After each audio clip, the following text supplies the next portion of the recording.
तो शुरू करें हम लोग। पिछले क्लास में बिहार पुलिस का जो प्रीवियस ईयर क्वेश्चन था उसको शुरू किए हैं, जिसमें से कि बहुत सारे ऐसे प्रश्न थे जिसको हम लोग पढ़ लिए। वहीं पर आज इसी को आगे कंटिन्यू करते हैं, जिसमें से कि पहला ही आज का प्रश्न होगा। वैसे हम लोग लगभग 20 प्रश्न पढ़ चुके हैं। पिछला 2 क्लास हुआ है, बिहार पुलिस का प्रीवियस ईयर का क्वेश्चन हम लोग शुरू किए हैं, और उसमें से हम लोग जो पढ़े थे मद्य निषेध सिपाही भर्ती से संबंधित जो प्रश्न आया हुआ था, और ये 22 अक्टूबर 2022 में जो एग्जाम हुआ था उसका प्रश्न पढ़ रहे थे। तो आज का पहला प्रश्न है, गांधी जी ने 1917 में चंपारण सत्याग्रह क्यों संचालित किया, है ना। ये समझ लीजिए कि गांधी जी से संबंधित जो 1917 का आंदोलन है, चंपारण सत्याग्रह, यही प्रश्न है। इसमें सबसे पहला चीज तो ध्यान रखिए, गांधी जी, है ना। गांधी जी के बारे में अगर हम लोग बात करें, गांधी जी, और ये गांधी जी ने भारतीय राष्ट्रीय आंदोलन की जो भूमिका है, गांधी जी का भारतीय राष्ट्रीय आंदोलन यानी इंडियन नेशनल मूवमेंट, है ना, भारतीय राष्ट्रीय आंदोलन में जो मुख्य भूमिका है वो 1916 से शुरू होता है और 1947 तक चलता है, और इसको भारतीय इतिहास में गांधी चरण के नाम से भी जानते हैं। यहाँ से भी प्रश्न आता है, गांधी चरण, यानी इसी को बोल सकते हैं गांधी युग का जो टाइम पीरियड है वो 1916 से लेके 1947। 1916 के पहले भी जितने भी आंदोलन हुए उसमें प्रमुख रूप से भागीदारी गांधी जी का नहीं होता है, लेकिन 1916 के बाद का जितने भी आंदोलन है, जितना भी आंदोलन है, उन सभी आंदोलन में गांधी जी की बड़ी भूमिका होती है। लेकिन 1916 के पहले गांधी जी की कोई भूमिका नहीं होती है। वो क्यों? तो 1916 के पहले गांधी जी जो थे मुख्य रूप से वो दक्षिण अफ्रीका में आते जाते रहते थे, दक्षिण अफ्रीका। अगर गांधी जी से रिलेटेड एक सवाल पढ़िएगा आप लोग तो ये इंपॉर्टेंट सवाल होगा। 1893 में गांधी जी दक्षिण अफ्रीका गए थे, और क्यों गए थे?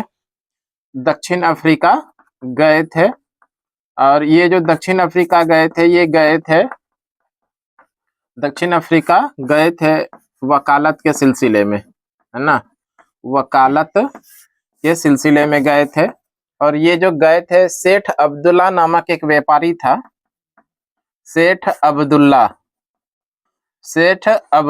नामक व्यापारी, इसी व्यापारी का वकालत के सिलसिले में वो गए थे दक्षिण अफ्रीका। और यहाँ से एक प्रश्न बनेगा, ये गांधी जी दक्षिण अफ्रीका से भारत हमेशा के लिए वापस आता है 9 जनवरी 1915 को। कब आता है? 9 जनवरी 1915 को गांधी जी दक्षिण अफ्रीका से भारत हमेशा के लिए वापस आ जाता है। इसलिए प्रत्येक वर्ष जो है 9 जनवरी को मनाया जाता है प्रवासी भारतीय दिवस। क्या मनाया जाता है? प्रवासी भारतीय दिवस। यहाँ से भी प्रश्न बनेगा, प्रवासी भारतीय दिवस प्रत्येक वर्ष कब मनाया जाता है? तो 9 जनवरी को। गांधी जी दक्षिण अफ्रीका से भारत हमेशा के लिए वापस कब आते हैं? 9 जनवरी 1915 को। प्रत्येक वर्ष 9 जनवरी को कौन सा दिवस मनाया जाता है? प्रवासी भारतीय दिवस। जब 9 जनवरी 1915 को गांधी जी दक्षिण अफ्रीका से भारत वापस आते हैं हमेशा के लिए, तो सबसे पहला भागीदार होता है बनारस हिंदू विश्वविद्यालय का उद्घाटन समारोह चल रहा था। कहाँ पर? BHU, बनारस हिंदू विश्वविद्यालय के उद्घाटन समारोह में ये भी शामिल हुए थे, उद्घाटन समारोह में शामिल हुए थे, है ना, इसको ध्यान रखेगा, शामिल हुए थे। BHU बनारस हिंदू विश्वविद्यालय में उद्घाटन समारोह में शामिल हुए थे। उसके बाद 1916 का जो लखनऊ अधिवेशन हुआ था, लखनऊ कांग्रेस का लखनऊ अधिवेशन, है ना, 1916 ईस्वी का जो लखनऊ अधिवेशन हुआ था कांग्रेस का, इस अधिवेशन में भी गांधी जी पार्टिसिपेट किए थे, गांधी जी शामिल हुए थे, गांधी जी शामिल हुए थे। और यहीं पर गांधी जी की मुलाकात होती है बिहार के एक प्रसिद्ध किसान नेता है जिसका नाम है राजकुमार शुक्ल। राजकुमार शुक्ल, किनसे मुलाकात होती है? बिहार की एक किसान नेता है राजकुमार शुक्ल। यहाँ से भी प्रश्न बनता है कि इनके आग्रह पर गांधी जी चंपारण आए थे, बिहार के चंपारण आए थे, तो यही है राजकुमार शुक्ल। ये जो राजकुमार शुक्ल है, इन्हीं के आग्रह पर ये राजकुमार शुक्ल ने गांधी जी को अवगत कराया कि बिहार के जो चंपारण है, इस चंपारण में किसानों के साथ में जबरदस्ती नील की खेती कराई जाती है और बहुत कम रुपये में उसको खरीदा जाता है, जिससे कि किसान असंतुष्ट हैं। वहाँ के किसान जो भी हैं वो सारे तरह से बुरी तरह से फंसे हुए हैं। जबरदस्ती उसके ऊपर में खेती कराई जाती है, फसल कम रुपये में खरीदी जाती है। इन सारे चीजों के बारे में गांधी जी को अवगत कराया किसने? राजकुमार शुक्ल, और इसी राजकुमार शुक्ल ने बोला कि एक बार आप गांधी यहाँ पर आइए चंपारण, और यहाँ से खुद से अपने से देखिए कि क्या स्थिति है यहाँ के किसानों का। और इन्हीं के आग्रह पर, यानी राजकुमार शुक्ल के आग्रह पे ही गांधी जी 1917 में कहाँ आते हैं? 1917 में चंपारण आते हैं। कहाँ पर? चंपारण आते हैं, चंपारण। और यहाँ पर इन्होंने एक सत्याग्रह किए जिसका नाम है चंपारण सत्याग्रह किया था, जिसका नाम है नील, या 3 कठिया पद्धति इसी को कहते हैं, 3 कठिया पद्धति, है ना। 3 कठिया नील की खेती करने के विरोध में यहाँ चंपारण सत्याग्रह किए थे। चंपारण सत्याग्रह किया किसने? किनके नेतृत्व में? गांधी जी के नेतृत्व में। और ये चंपारण सत्याग्रह जो किए गांधी जी ने, ये क्षेत्रीय सत्याग्रह था। ये जो एक प्रकार का क्या था? क्षेत्रीय सत्याग्रह था। इसको भी ध्यान रखेगा, ये राष्ट्रीय स्तर पर नहीं था बल्कि ये क्षेत्रीय सत्याग्रह था। और ये जो सत्याग्रह था ये सफल रहा। ये क्या रहा? सफल हुआ। और सफल जो हुआ उसमें अंततः अंग्रेज सरकार यानी ब्रिटिश सरकार ने यहाँ के किसानों से जितने भी वसूले गए थे, जो भी बकाया रह गया था, उनका 25% वापस देने का निर्णय हुआ। और ये तैयार भी हो गया अंग्रेज सरकार की, यहाँ के किसानों को हम 25% देंगे, है ना। जितना भी उनसे वसूला गया था, कर, टैक्स, या फिर जो नील कम रेट में खरीदा था, उन सभी चीजों का वो 25% यहाँ के सरकार यानी ब्रिटिश सरकार देने को तैयार हुई। इसी खुशी में रविंद्रनाथ टैगोर ने गांधी जी को महात्मा कह के पुकारा था। यहाँ से प्रश्न बनता है कि गांधी जी को सर्वप्रथम महात्मा किसने कहा था? रविंद्रनाथ टैगोर ने। क्यों कहा था? यही चंपारण का जो आंदोलन था, चंपारण सत्याग्रह था, ये चंपारण सत्याग्रह गांधी जी के द्वारा किया गया भारत में पहला सत्याग्रह था। गांधी जी के द्वारा भारत में किया गया पहला सत्याग्रह यही चंपारण सत्याग्रह था। अब पहला ही सत्याग्रह क्या हुआ? सफल रहा। इसी खुशी में, सफल जो हुआ, इस खुशी में रविंद्रनाथ टैगोर ने गांधी जी को क्या कहा? महात्मा कहा था। ठीक है, यहां से भी प्रश्न बनता है। रविंद्रनाथ टैगोर ने गांधी को महात्मा कहा था, है ना। यहाँ से ये बेहद ही महत्वपूर्ण है, महात्मा कहा था। गांधी जी को महात्मा किसने कहा? ये महात्मा तो सर्वप्रथम कहा था रविंद्रनाथ टैगोर ने। क्यों? तो क्योंकि गांधी के द्वारा भारत में किया गया पहला ही सत्याग्रह था। कौन सा? चंपारण सत्याग्रह। गांधी के द्वारा भारत में किया गया पहला सत्याग्रह चंपारण सत्याग्रह। और ये चंपारण सत्याग्रह भारत के अंदर में क्या हुआ? बिहार, खास करके बिहार चंपारण में ये सफल रहा। यहाँ के ब्रिटिश सरकार को 25% यहाँ के किसानों को दिलाने का भरोसा दिलाया और अंततः उनको दिया भी गया था। इस खुशी में ये जो चंपारण सत्याग्रह सफल रहा, इसी खुशी में रविंद्रनाथ टैगोर ने गांधी जी को क्या कहा था? महात्मा कहा था। देखिए, आप लोगों के लिए जो प्रश्न एग्जाम में पूछा गया था वो प्रश्न इस तरह का था कि प्रश्न जो था गांधी जी ने 1917 के चंपारण सत्याग्रह क्यों संचालित किया? उसमें 4 ऑप्शन था। ब्रिटिश कानूनों के खिलाफ, दमनकारी नील बगान व्यवस्था के खिलाफ, महंगी बगान व्यवस्था के खिलाफ, मिल श्रमिकों के दमन के विरोध में। तो ये नील से संबंधित था। नील की खेती करने के विरोध में, जबरदस्ती नील की खेती कराई जाती थी। तो इस तरह से इसका सही आंसर हो जाएगा, है ना। तो अब हम लोग देख लेते हैं अगला प्रश्न। गांधी जी ने दांडी मार्च कहां से आरंभ किया था? दांडी मार्च, है ना। दांडी मार्च के बारे में बात करें, ये जो दांडी मार्च किया था ये मुख्य रूप से नमक पर एक प्रकार से टैक्स बढ़ाया गया था। अंग्रेज सरकार, ब्रिटिश सरकार के द्वारा नमक जो कि हमारे देश में ही बनता था, और इसी नमक पर टैक्स क्या कर दिया गया था? दोगुना कर दिया गया था। इसी के विरोध में गांधी जी ने एक सत्याग्रह किया था जिसको हम लोग दांडी सत्याग्रह के नाम से दांडी मार्च की जो शुरुआत किया वो कहां से किया था? गांधी जी ने दांडी मार्च की शुरुआत जो किया था वो इसलिए किया था कि अंग्रेज सरकार यानी ब्रिटिश सरकार ने नमक पर टैक्स बढ़ा दिया था। इसके विरोध में गांधी जी ने एक सत्याग्रह किया जिसको कि हम लोग दांडी सत्याग्रह या दांडी मार्च के नाम से जानते हैं। दांडी मार्च की शुरुआत गांधी ने गुजरात के अहमदाबाद जिला के अंदर में एक आश्रम है जिसका नाम है साबरमती आश्रम। इसी साबरमती आश्रम से पैदल अपना निकले थे, जिसका दिनांक है, तारीख है 12 मार्च 1930 को। 12 मार्च 1930 को गांधी जी अपने 78 समर्थकों के साथ में साबरमती आश्रम से निकलते हैं और पैदल यात्रा करते हुए 6 अप्रैल, कब? 6 अप्रैल, पहले इसको जगह समझ लीजिए। ये दांडी पहुंचते, कहां पर? दांडी पहुंचते हैं। और ये दांडी नवसारी जिला में, गुजरात के नवसारी जिला, ये भी पूछा गया है किस जिला में है दांडी? नवसारी जिला में पहुंचते हैं, दांडी पहुंचते हैं। और ये जो डेट है वो है 6 अप्रैल 1930 को। कब? 6 अप्रैल 1930 को गांधी जी कहाँ पहुंचते हैं? दांडी पहुंचते हैं। और दांडी पहुंचकर यहीं पर समुद्र के पानी से, है ना, समुद्र के पानी से नमक बनाकर, समुद्र के पानी से नमक बनाकर इस दांडी यात्रा का पूर्ण करते हैं। और यहाँ से इन्होंने एक आंदोलन की शुरुआत करता है जिसका नाम है सविनय अवज्ञा आंदोलन, है ना। न समुद्र के पानी से नमक बनाकर नमक कानून का विरोध करते हैं। नमक कानून का विरोध, इसको भी ध्यान रखिएगा, नमक कानून का विरोध, इस तरह से ये किया था। और यहीं से शुरुआत होती है सविनय अवज्ञा आंदोलन। यहाँ से प्रश्न भी पूछा जाता है, सविनय अवज्ञा आंदोलन की शुरुआत किसने किया? गांधी जी ने। और इसमें कुल मिला के अगर दूरी की बात करें, कुल कितने दूरी तय किया था? 384 किलोमीटर दूरी कितना तय किया था? 384 किलोमीटर।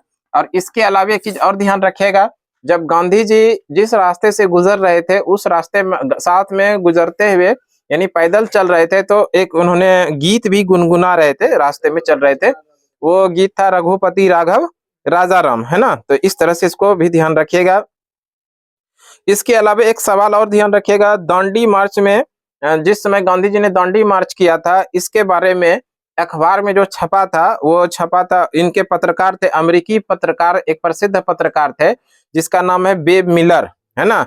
और बेब मिलर ने गांधी जी से मिलकर उन्होंने उनकी बातों को पूरी तरह से पेपर में उन्होंने छापा था, अखबार के अंदर में इसका विश्लेषण किया था। एक प्रश्न और इसके अलावा ध्यान रखिएगा, इस गांधी जी का जो दांडी यात्रा हुआ इसकी तुलना, यहां से प्रश्न हम लिख देते हैं, आप लोग ध्यान रखिएगा। गांधी की दांडी यात्रा, है ना, गांधी की दांडी यात्रा की तुलना, गांधी की दांडी यात्रा की तुलना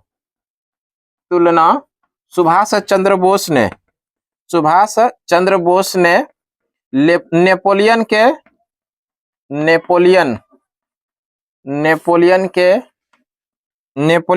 एल्वा के पेरिस यात्रा से किया था। इसको भी ध्यान रखिएगा, नेपोलियन के एल्वा से पेरिस यात्रा का वर्णन किया है, यानी तुलना किया है, पेरिस यात्रा का तुलना किया है ना। तो गांधी जी की दांडी यात्रा की तुलना सुभाष चंद्र बोस ने नेपोलियन के एल्वा से पेरिस यात्रा से की है। यहां से भी प्रश्न पूछा जाता है, ध्यान रखिएगा। गांधी जी की तुलना नेपोलियन के एल्वा से पेरिस यात्रा की तुलना किसने किया था? सुभाष चंद्र बोस ने। गांधी जी जब ये दांडी यात्रा कर रहे थे तो कुल कितने दूरी तय किए थे? 384 किलोमीटर की दूरी तय किए थे। और अगर दिन की बात करेगा कुल कितने दिन लगा था इसमें, तो 24 दिन का ये समय लगा था। और उन्होंने फाइनली दांडी पहुंचकर समुद्र के पानी से नमक बनाकर इस नमक सत्याग्रह का विरोध किया था। नमक सत्याग्रह इसी को कहा जाता है। और इसी दिन 6 अप्रैल 1930 को, एक प्रश्न यहां से ध्यान रखिएगा, गांधी जी के द्वारा सविनय अवज्ञा आंदोलन, है ना, सविनय अवज्ञा आंदोलन, यहां से यह प्रश्न पूछा जाता है, सविनय अवज्ञा आंदोलन की शुरुआत करता है, सविनय अवज्ञा आंदोलन। और ये एग्जाम में प्रश्न देखने के लिए भी मिला है, यहां से सीधा प्रश्न पूछा जाता है, सविनय अवज्ञा आंदोलन की शुरुआत किस तिथि को हुआ है? और तिथि अगर दिया रहेगा तो ये 6 अप्रैल 1930 कीजिएगा, नहीं तो गलत होगा, है ना। सविनय अवज्ञा आंदोलन की शुरुआत किस तिथि को होता है? 6 अप्रैल 1930 को। किसने करता है? गांधी जी ने, है ना। दांडी, जिस दिन दांडी पहुंचते हैं समुद्र के पानी से नमक बनाता है, नमक बनाकर नमक कानून का विरोध करते हैं, उसी दिन से यहाँ पर शुरू होता है सविनय अवज्ञा आंदोलन। क्लियर है? इसको जरूर ध्यान रखिएगा, यहाँ पे बच्चा कंफ्यूज होता है और गलत करके आता भी है। ठीक है, तो हम लोग नेक्स्ट प्रश्न देख लेते हैं। जो पूछा गया है वो है सुदीरमन कप, है ना। सुदीरमन कप का संबंध किस खेल से है? सुदीरमन कप का संबंध किस खेल से है? अगर बात कर ले हम लोग सुदीरमन कप का, है ना, ये सुदीरमन कप का जो संबंध है वो बैडमिंटन से, ध्यान रखिएगा, किस खेल से है? बैडमिंटन से संबंधित है। कौन सा कप? यहाँ पर सुदीरमन कप, बैडमिंटन। अगर हम लोग बात कर ले बैडमिंटन से, इसके अलावे भी बहुत सारे ऐसे कप हैं जो बैडमिंटन से संबंधित है। उसमें से महत्वपूर्ण जो है उबेर कप, याद रखिएगा, है ना। उबेर कप का भी संबंध किस खेल से है, वो है बैडमिंटन से। इसके अलावा उबेर कप हो गया, कोनिका कप, कोनिका कप ये भी किससे संबंधित है, बैडमिंटन से। कोनिका कप के बाद ध्यान रखिएगा नारंग कप, नारंग कप ये भी संबंधित है किस खेल से, बैडमिंटन से। उसके बाद याद रखिएगा आप लोग नारंग चड्डा कप, चड्डा कप इसका भी संबंध किस खेल से है, बैडमिंटन से। चड्डा कप के बाद याद रखिएगा थॉमस कप, ये इंपॉर्टेंट है Thomas cup, Thomas cup. Uber cup और थॉमस कप ये दोनों जरूर निश्चित रूप से आप लोग ध्यान रखिएगा, कई बार एग्जाम में देखने के लिए मिला है। थॉमस कप और उबेर कप का संबंध किस खेल से है, बैडमिंटन है। इसके अलावा है कोनिका, नारंग, चड्डा ये सारे कप का संबंध किस खेल से है, वो है बैडमिंटन से। इसके अलावा एक प्रश्न और ध्यान रखिएगा, बैडमिंटन के लिए विश्व में सबसे बड़ी जो संस्था है, बैडमिंटन से संबंधित विश्व की सबसे बड़ी संस्था, विश्व की सर्वोच्च संस्था जो उसका क्या नाम है, सर्वोच्च संस्था, इसके बारे में ध्यान रखिएगा। बैडमिंटन की विश्व में सबसे सर्वोच्च संस्था जो है ये है इंटरनेशनल बैडमिंटन फेडरेशन। वो क्या है, इसको भी ध्यान रख लीजिएगा, international international international international badminton federation, badminton federation है ना, federation federation international badminton federation ये जो है विश्व की सबसे बड़ी संस्था है किसका, बैडमिंटन का। बैडमिंटन का सबसे बड़ी जो संस्था है वो है इंटरनेशनल बैडमिंटन फेडरेशन। अगर इसके बारे में बात करें, इसकी स्थापना कब होती है, स्थापना होती है 1934 में। कब होती है स्थापना, 1934 में। इसका जो हेडक्वार्टर है, मुख्यालय जो है वो है कुआलालंपुर में। कहां पर है, कुआलालंपुर, कुआलालंपुर, कुआलालंपुर में इसका हेडक्वार्टर है। इसके अलावा एक प्रश्न और ध्यान रखिएगा बैडमिंटन से संबंधित है, विश्व बैडमिंटन चैंपियनशिप की शुरुआत किस वर्ष होती है। विश्व बैडमिंटन चैंपियनशिप की जो शुरुआत होती है, इसको यहां पर लिख दे रहे हैं, विश्व बैडमिंटन चैंपियनशिप, विश्व बैडमिंटन चैंपियनशिप, विश्व बैडमिंटन चैंपियनशिप की शुरुआत किस वर्ष होती है, ये भी प्रश्न है। इसकी शुरुआत होती है 1977 में, 1977 1977 में विश्व बैडमिंटन चैंपियनशिप की शुरुआत होती है ना। तो इस तरह से ये बैडमिंटन से संबंधित प्रश्न था। और प्रश्न जो पूछा गया था एक सीधा सा कप था जिसका नाम था सुधीरमन कप, ऐसा ही प्रश्न पूछा गया था। सुधीरमन कप का संबंध किस खेल से है, किससे है, बैडमिंटन से। इसके अलावा जो बैडमिंटन से संबंधित प्रश्न है कप है, वो है उबेर कप है, कोनिका कप है, नारंग कप है, चड्डा कप है, थॉमस कप है। और साथ ही साथ विश्व बैडमिंटन चैंपियनशिप की शुरुआत किस वर्ष होती है, 1977 में। विश्व स्तर पर जो बैडमिंटन का सर्वोच्च संस्था है, इसका नाम है इंटरनेशनल बैडमिंटन फेडरेशन, जिसकी स्थापना 1934 में होती है। और इसका हेडक्वार्टर कहां पर है, कुआलालंपुर में है ना। तो अब हम लोग देख लेते हैं अगला जो पूछा गया वो जड़त्व के नियम से संबंधित है ना। यहाँ जो एग्जाम में प्रश्न पूछा था, जड़त्व के नियम को कहा जाता है, यानी जड़त्व के नियम को और क्या कहा जाता है।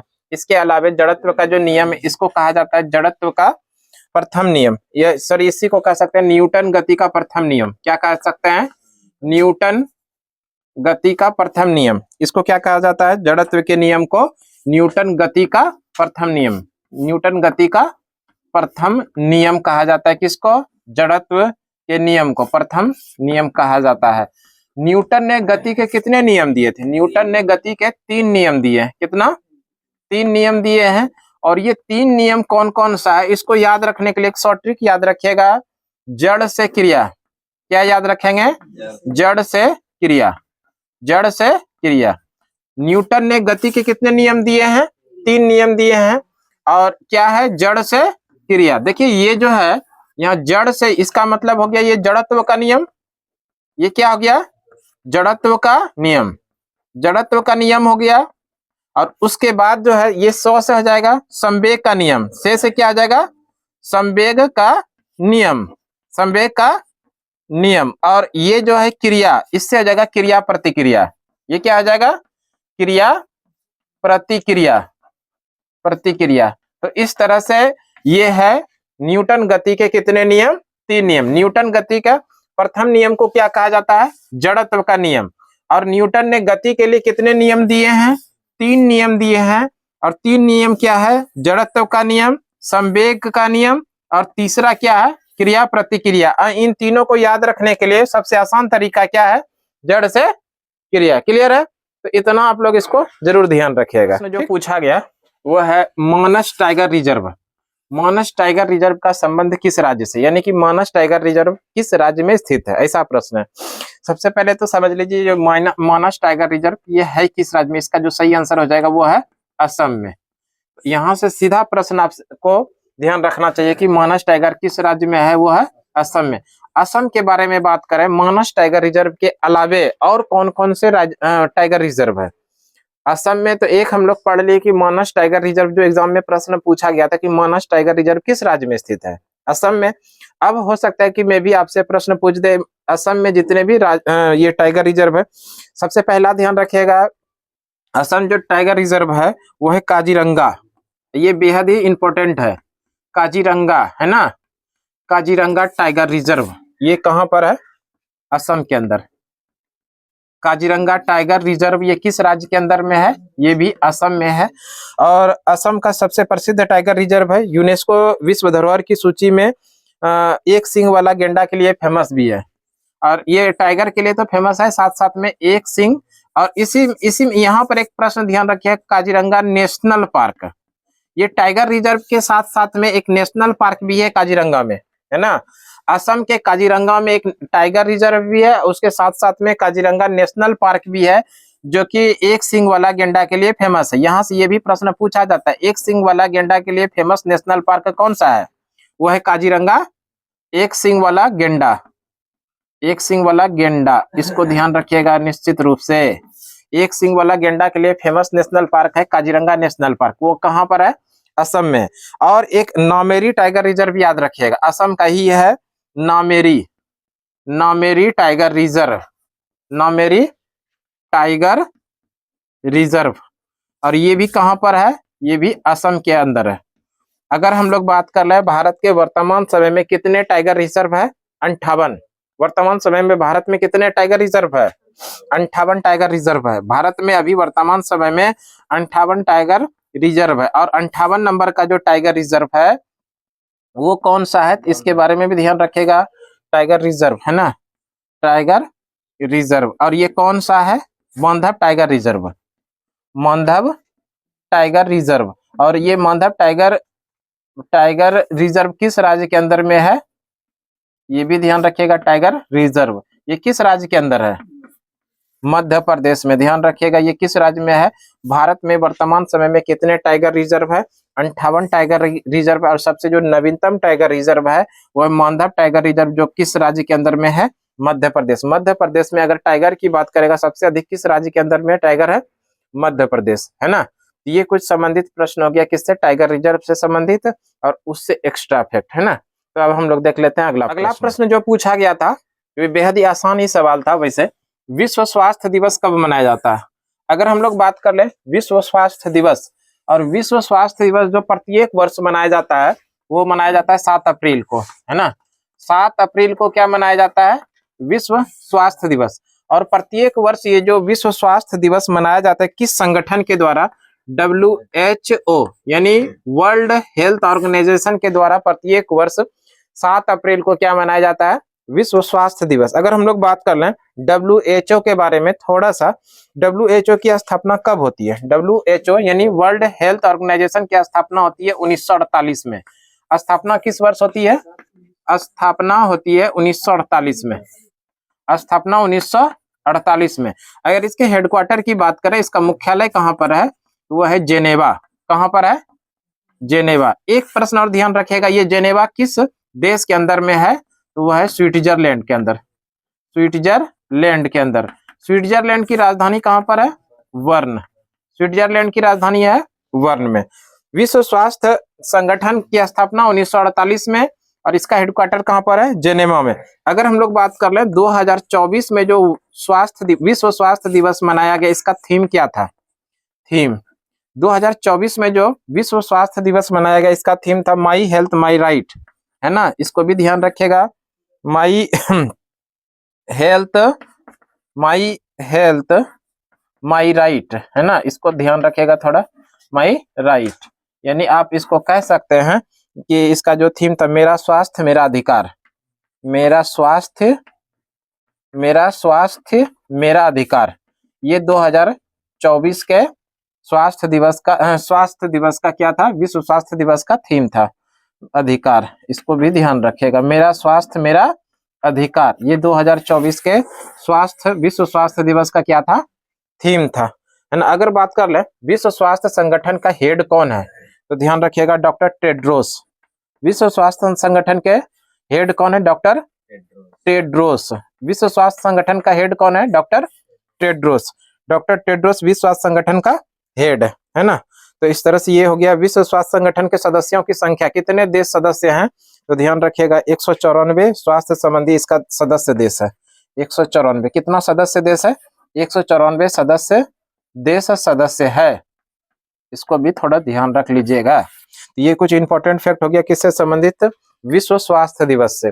विश्व स्वास्थ्य दिवस प्रत्येक वर्ष कब मनाया जाता है, 7 अप्रैल को मनाया जाता है, और किस संगठन के द्वारा मनाया जाता है, WHO यानी वर्ल्ड हेल्थ ऑर्गेनाइजेशन के द्वारा मनाया जाता है। WHO यानी वर्ल्ड हेल्थ ऑर्गेनाइजेशन की स्थापना किस वर्ष होती है, 1948 में होती है। इसका हेडक्वार्टर कहाँ पर है, जेनेवा में। जेनेवा किस देश के अंदर में है, स्विट्जरलैंड के अंदर में है। स्विट्जरलैंड की राजधानी कहाँ पर है, बर्न।